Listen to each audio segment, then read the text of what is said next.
5세가 되던 2000년 시드니 올림픽 대회부터 2016년 리우 올림픽 때까지 5회 연속 올림픽에 출전해서 23개의 금메달을 땄습니다. 사람들은 마이클을 수영의 황제라고 부릅니다.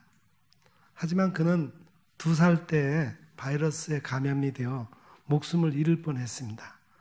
7살 때 부모님이 이혼하는 아픔을 겪었고 6학년 때는 ADHD, 주의력 결핍 과잉 행동 장애라는 진단을 받았습니다. 공부할 때 세부적인 내용에 주의를 기울이지 못하고 끊임없이 뛰어다니고 다른 사람의 말에 경청하지 못했습니다. 일을 잘 끝내지 못하고 오래 걸리는 증상이 나타났어요. 마이클의 부모가 치료를 위해 수영을 시켰습니다. 그는 2012년 런던 올림픽에서 금메달을 딴 후에 은퇴를 선언했습니다. 근데 그 이후에 삶의 목적을 상실했어요. 어떻게 살아야 할지 몰라 과음도 하고 도박과 대마초에 빠졌습니다. 2014년 수영장 밖에 자신에 대한 정체성 혼란으로 폭음을 하고 슬럼프에 빠졌을 때 인생을 포기할 생각까지 했었습니다. 자존심이 극도로 낮아졌고 주변 사람들과의 관계도 파탄이 나서 자살 충동을 느꼈습니다. 내가 없이도 세상은 잘 돌아가는구나. 내가 선택할 최선은 여기서 내 삶을 끝내는 것이다. 그렇게 생각을 했었는데 그때 오랜 친구이자 전 미식 축구 선수인 레이 루이스가 마이클에게 치유센터를 소개하면서 한 권의 책을 건네주었습니다. 그 책이 바로 세들백 교회 릭 워렌 목사님이 쓴 목적이 이끄는 삶이라는 책입니다. 그 책의 요지는 이렇습니다. 인간은 하나님의 목적을 위해서 창조되었으며 저마다 존재의 이유가 다 있다. 마이클은 심리치유와 중독치유센터에 입소해서 첫날부터 이 책을 읽기 시작했습니다. 4일째 되던 날에 루이스에게 전화를 걸어서 이렇게 외쳤어요. 놀라운 책이다. 이 책이 나를 살렸다. 마이클이 완전히 회복이 되어 센터의 동료 환자들에게도 복음을 전하자 그는 설교자 마이크라는 별명을 얻었습니다. 그 외에 마이클이 고백했습니다. 리우 올림픽에서 100% 기량을 발휘할 준비가 되었다.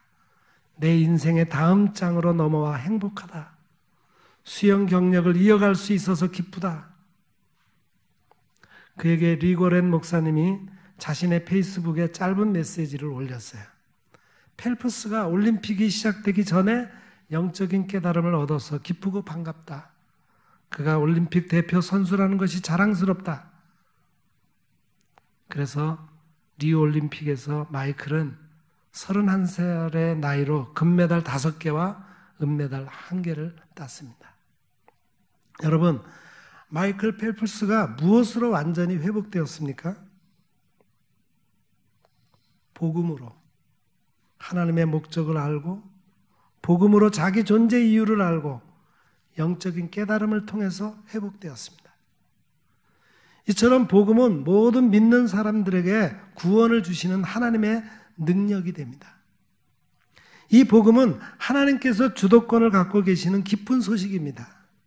하나님께서는 이 복음을 모든 사람에게 증거하기를 원하십니다. 왜냐하면 이 복음이 온 세상에 전파되어야 세상의 끝이 오기 때문입니다. 세계적인 리더십의 대가 존 맥스웰이 말했습니다. 인생의 중요한 순간에 다시 물어야 할 것들이 있다. 항상 새롭게 배우고 성장하고 있는가? 사람들과 관계를 맺고 스스로 자극하여 발전시키고 있는가? 더 나은 아이디어를 창조하는 원동력이 있는가? 많은 사람들은 지식을 가지고 잠시 성공한다. 몇몇 사람은 행동을 가지고 조금 더 오래 성공한다. 성공하는 인생은 성장과 변화를 이끄는 것이다. 지금 우리는 항상 새롭게 배우고 성장하고 있습니까? 언제 어디서든지 어떤 환경과 어떤 상황에서든지 자신 안에 있는 에너지를 집중하고 극대화시킬 수 있는 그런 능력이 있습니까? 자신을 변화시키는 능력을 가져야 승리할 수 있습니다. 자신을 변화시키는 능력이 무엇입니까? 그것이 복음입니다. 생명의 복음을 받으면 하나님의 영이 내 안에 감동을 주십니다. 하나님의 감동이 나를 변화시키고 나에게 능력을 주십니다. 하나님의 감동은 뇌와 몸의 감동 호르몬 다이돌핀을 분비시킵니다. 다이돌핀은 엔돌핀의 4000배 효과를 낸다고 합니다.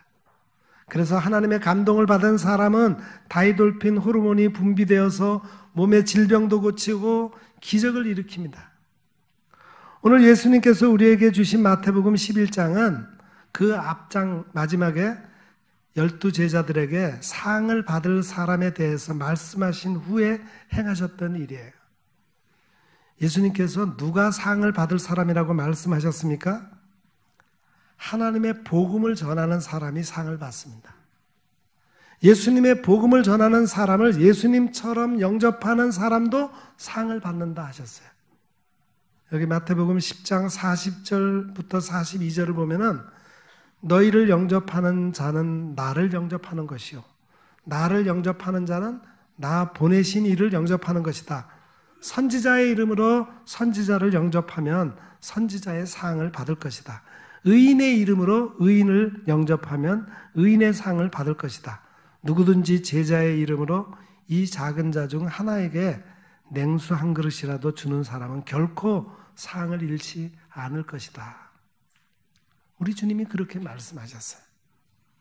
여기서 영접하다라고 하는 말은 받다, 맞아들이다, 취하다, 익히다, 배우다 그런 뜻입니다. 여러분은 정말 예수님을 나의 주로 영접하셨습니까? 여러분의 인생의 주인으로 예수님을 맞아들이셨습니까? 하나님께서 이 세상 죄인들을 구원하시려고 예수님을 메시아로 보내셨습니다. 하나님께서는 누구를 구원하십니까? 예수님을 구원자로 받아들이고 예수님을 구원자로 믿는 사람을 구원하십니다. 예수님을 영접하는 사람, 예수님의 이름을 믿는 사람은 하나님의 자녀가 되는 권세를 주셨습니다. 예수님을 구원자로 영접한 사람은 하나님의 자녀가 되는 권세를 얻었습니다. 여기서 권세라고 하는 단어는 특권, 힘, 재능, 능력, 자유, 영향력, 초능력이라는 여러 가지 뜻을 가지고 있어요. 하나님의 자녀가 되는 특권과 능력을 얻는 것입니다. 하나님의 자녀에게 하나님은 능력을 주시고 하나님의 능력을 행하게 하신 것입니다. 하나님께서는 예수님을 믿는 사람에게 왜 하나님의 특권을 주실까요? 하나님께서 살아계시고 하나님의 이름을 온 천하에 전파하기 위해서입니다. 하나님 모세에게 말씀하셨습니다. 출애굽기 9장 16절에 보면은 하나님께서 이렇게 말씀하셨어요. 내가 너를 세웠음은 나의 능력을 내게 보이고 내 이름이 온 천하에 전파되게 하려 하였다. 예수님께서도 12제자를 부르시고 제자 훈련을 시키시고 복음을 전하게 하셨습니다. 복음을 전하는 제자 하나를 영접하면 예수님을 영접한 것입니다. 예수님을 영접한 사람은 하나님을 영접한 것입니다. 복음을 전하는 선지자를 영접하면 선지자의 상을 받습니다. 의인을 영접하면 의인의 상을 받습니다. 복음을 전하는 제자에게 냉수 한 그릇을 주면 상을 받습니다. 예수님께서 왜 이렇게 말씀하셨을까요? 예수님은 하나님 안에 계시고 하나님은 예수님 안에 계시기 때문입니다. 이것을 믿으면 예수님께서 행하신 일을 그 믿는 사람도 행할 것이라 하셨어요. 또한 더 큰 일도 할 것이라 말씀하셨습니다. 예수님께서 복음을 전하는 사람에게 예수님의 능력과 권한도 함께 주셨습니다. 예수님께서 12제자들을 전도하러 내보내시면서 말씀하셨습니다. 이방인의 길로도 가지 말고 사마리아인의 고일도 가지 말고 오히려 이스라엘 집에 잃어버린 양에게로 가라. 가면서 전파하여 말하되 천국이 가까이 왔다 하고 병든 자를 고치며 죽은 자를 살리며 나병 환자를 깨끗하게 하며 귀신을 쫓아내되 너희가 거저 받았으니 거저 주라. 예수님께서 이미 제자들에게 예수님의 권능을 주셨고 그것을 제자들로 하여금 그대로 행사하라고 말씀하신 것입니다. 예수님께서 부활하신 후에도 제자들에게 말씀하셨습니다. 너희는 가서 모든 민족을 제자로 삼아 아버지와 아들과 성령의 이름으로 세례를 베풀고 내가 너희에게 분부한 모든 것을 가르쳐 지키게 하라. 볼지어다 내가 세상 끝날까지 너희와 항상 함께 있으리라. 여러분, 하나님께서 여러분과 항상 함께 하시기를 원하십니까? 그렇다면 우리가 받은 복음을 증거해야 합니다. 웩이라고 하는 선교단체가 있습니다. 100년 전에 영국에서 조직된 단체예요. 2200명의 선교사를 그동안 세계에 파송하고 있습니다. 선교사들은 4개의 실천 원리, 믿음, 거룩, 희생, 교제라고 하는 4가지 실천 원리를 가지고 활동합니다.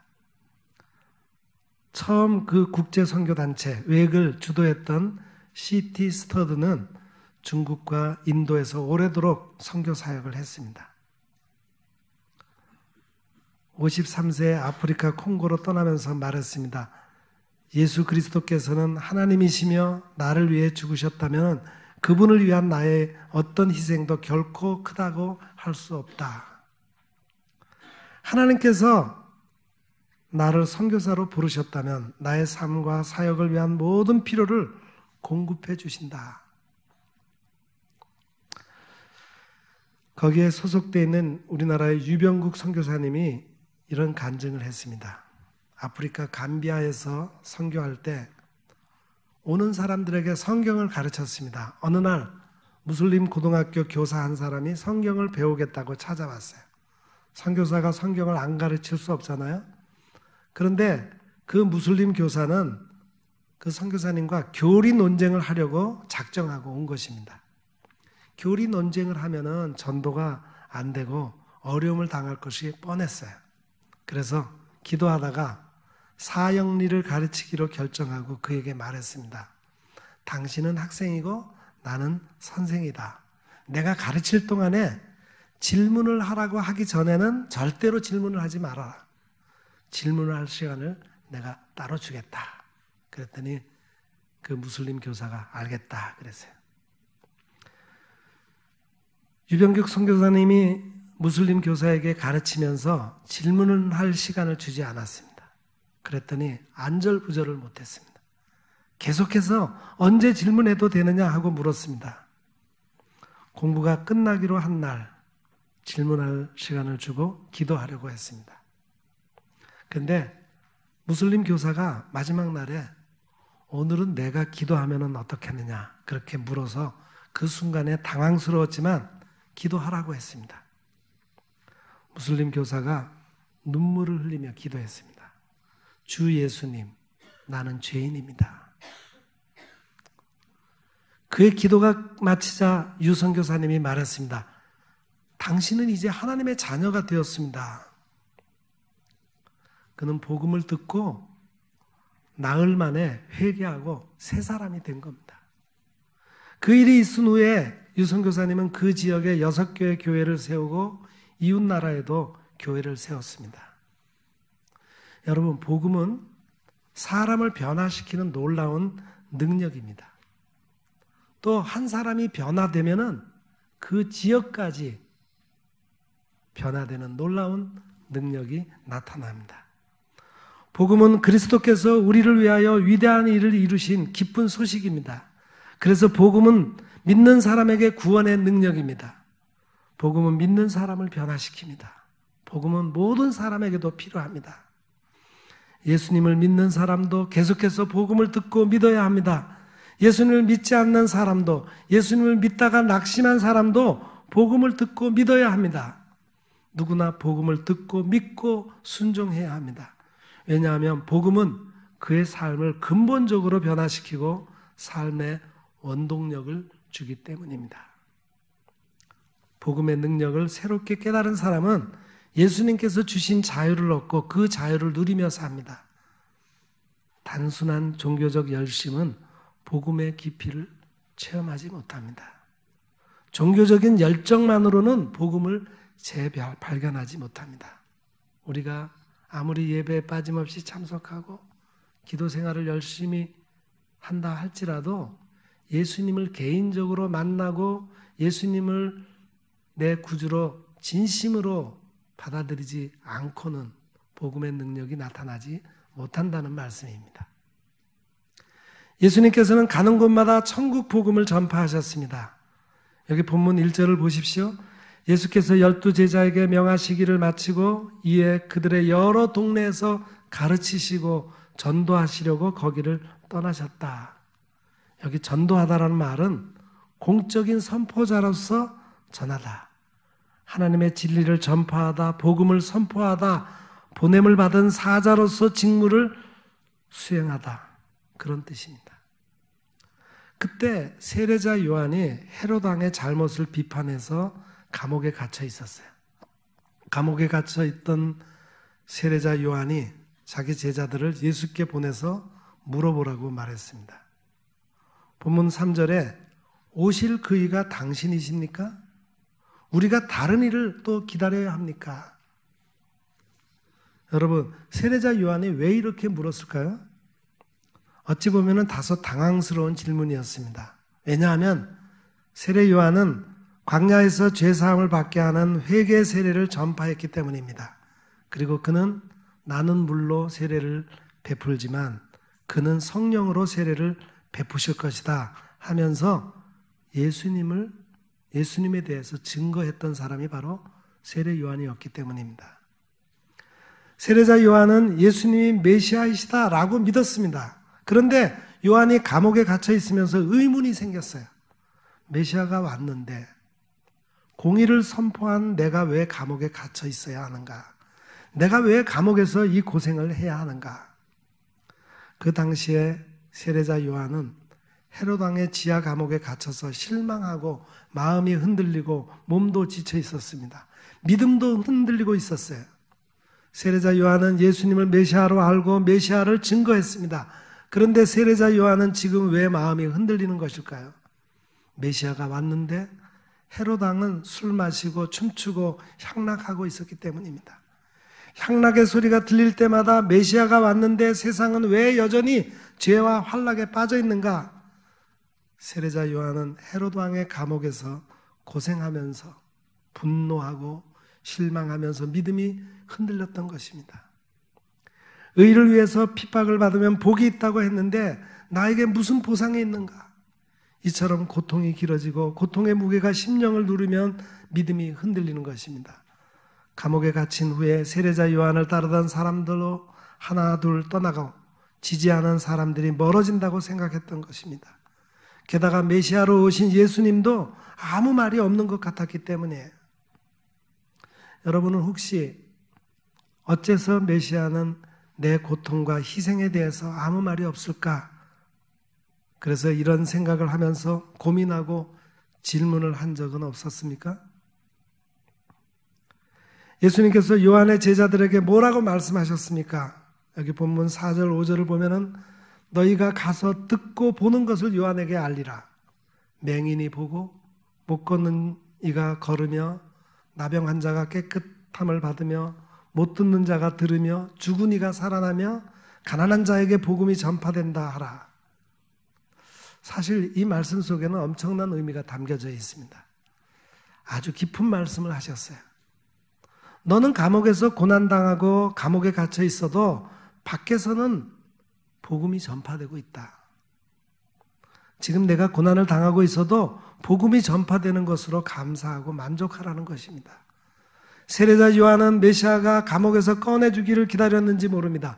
하지만 예수님은 다른 사람이 기적을 체험하고 많은 은혜를 받고 있는 것으로 만족하라는 거예요. 왜냐하면 하나님께서 하시는 일을 믿어야 하기 때문입니다. 여러분, 하나님께서 하시는 일을 믿어야 행복합니다. 하나님의 섭리와 경륜을 믿어야 행복해요. 영국의 사상가 버틀런트 러셀이 말했습니다. 자신의 힘을 겸허하게 평가하는 사람은 늘 행복하다. 겸손한 사람은 성공할 때마다 스스로 놀란다. 나는 이런 사람이 아닌데 이런 복을 내게 주시다니 항상 성공에 놀라며 살아간다. 반면에 교만한 사람은 실패에 놀란다. 내가 실패하다니, 내가 이런 불행을 당하다니. 여러분, 지금 우리는 무엇에 놀라고 있습니까? 하나님께서 하시는 일을 믿습니까? 복음의 능력을 나타내고 살아가고 있습니까? 복음의 능력을 나타내는 사람은 항상 그리스도의 마음으로 돌아가는 것입니다. 지금 우리는 그리스도의 마음으로 돌아가고 있습니까? 예수님은 죄인을 구원하시기 위해서 십자가의 길을 가야 하셨습니다. 하나님의 구원은 우리가 하나님을 위해서 무엇인가를 행하는 것이 아닙니다. 하나님께서 우리를 위해서 행하신 일에 감사하고 하나님의 사랑을 받아들이는 것입니다. 복음의 능력을 나타내는 사람은 자기 행위를 자랑하지 않습니다. 자기 의를 드러내려고 애쓰다가 낙심하지도 않습니다. 오직 하나님의 복음이 우리를 변화시키고 복음으로 하나님께 영광을 돌리는 것입니다. 예수님께서 말씀하십니다. 누구든지 나로 말미암아 실족하지 않는 사람은 복이 있다. 실족하지 않아야 복음의 능력을 체험하고 전파합니다. 이제 이 복음이 우리 마음을 완전하게 새롭게 하기를 원합니다. 이 복음의 능력이 우리 삶에서 능력으로 나타나고 전도의 열매를 맺으시기를 축복합니다. 오늘 우리가 선교봉사 주일로 지키면서 우리 교회가 지원하는 선교사님들, 또 봉사하는 여러 봉사단체와 교회를 위해 헌금을 작정하는 주일입니다. 선교와 봉사는 둘 다 복음의 능력이 나타나는 현장이어야 합니다. 우리가 아무리 많은 재정을 헌금하더라도 그 사역지에 복음의 능력이 나타나지 않으면 우리의 재정은 무용지물이 됩니다. 그러면 우리가 지원하는 선교사님들의 사역지에 또 미자립 교회에 봉사하는 현장에 복음의 능력이 나타나려면 어떻게 해야 하겠습니까? 먼저 선교와 봉사에 참여하고자 하는 우리 안에, 우리 개인 안에 복음의 능력이 나타나야 합니다. 내가 먼저 예수님을 나의 구세주로 믿고 영접하여 내 삶의 변화를 체험하고 능력이신 예수님을 모든 사람들에게 전해야 한다는 열정이 살아나야 우리의 사역의 현장에 복음의 능력이 나타나는 것입니다. 예수님이 어떤 분이신지 확실히 알고 체험해야 실족하지 않고 복음의 능력을 나타내는 사역자가 되는 것입니다. 우리 모든 일산영문교회 성도가 올해는 예수님을 심령 깊이 모셔드림으로 복음의 능력에 사로잡히시기를 기원합니다. 그 결과 우리가 펼치는 선교와 봉사의 현장에 주님의 복음의 능력이 나타나기를 간절히 기원합니다. 기도하겠습니다. 사랑하는 주님, 이 시간 우리 각 심령에 임하셔서 개개인이 주님을 깊이 영접하게 하옵소서. 예수님이 나의 죄를 사하시고 구원하여 주신 분이심을 깨달아 알게 하시고 주님 안에서 내가 변화됨을 체험하게 하옵소서. 보지 못했던 것들을 보게 하시고 듣지 못했던 음성을 듣게 하시며 모든 악한 것에 눌려 있었던 것에서 풀려나게 하옵소서. 모든 병마에서 노연하게 하옵소서. 그리하여 내가 경험한 복음의 능력을 전하고 나눌 수 있는 성도들과 교회가 되게 하옵소서. 예수님의 이름으로 기도하옵나이다. 아멘.